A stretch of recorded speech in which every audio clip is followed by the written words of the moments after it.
Hi అందరికీ welcome back to my YouTube channel. నేను ఈరోజు మాట్లాడదాం అనుకుంటున్న టాపిక్ సెల్ఫ్ అండర్ ఎస్టిమేషన్ లేదా సెల్ఫ్ డిమోటివేషన్. నీలో ఎంత టాలెంట్ ఉన్నా దాన్ని నువ్వు చూపించకుండా నీలోనే నువ్వు దాపెట్టుకోవడం. ఫర్ సపోజ్ నీకు ఎంత ఇంగ్లీష్ వచ్చినా దాన్ని నీ బ్రెయిన్లోనే దాపెట్టుకొని నలుగురితో కమ్యూనికేట్ అవ్వకుండా, ఒకవేళ కమ్యూనికేట్ అవుదామన్నా అమ్మో నా ఇంగ్లీష్ చూసి వాళ్ళు భయపడి పారిపోతారేమో, నేను ఏదైనా వర్డ్ తప్పుగా ప్రొనౌన్స్ చేస్తే వాళ్ళు నన్ను ఎక్కరిస్తారేమో అని భయంతో అక్కడే ఆగిపోకుండా ఎక్కిరిస్తే ఎక్కిరించుకొని, హేళన చేస్తే చేసుకొని, నాకేంటి నా టాలెంట్ని నేను ప్రొజెక్ట్ చేస్తాను, నా టాలెంట్ని నేను చూపిస్తా అని చెప్పి నువ్వు ముందుకెళ్ళావు అనుకో, ఈరోజు నవ్విన వాళ్ళు, ఈరోజు నిన్ను చూసి హేళన చేసిన వాళ్ళు రేపు నీతో మాట్లాడడానికి, నీతో కాంటాక్ట్లో అవ్వడానికి, నీ హెల్ప్ తీసుకోవడానికి వాళ్ళు ప్రయత్నాలు చేస్తున్నప్పుడు నీలో ఒక సెల్ఫ్ సాటిస్ఫాక్షన్ వస్తుంది చూడు, దానికోసం కష్టపడు.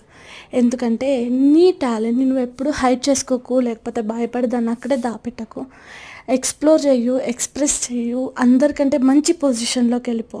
ఇదంతా నేను ఏదో టైంపాస్కి చెప్పట్లేదు, ప్రాక్టీస్ చేశాను కాబట్టి చెప్తున్నా. Thank you for watching this reel.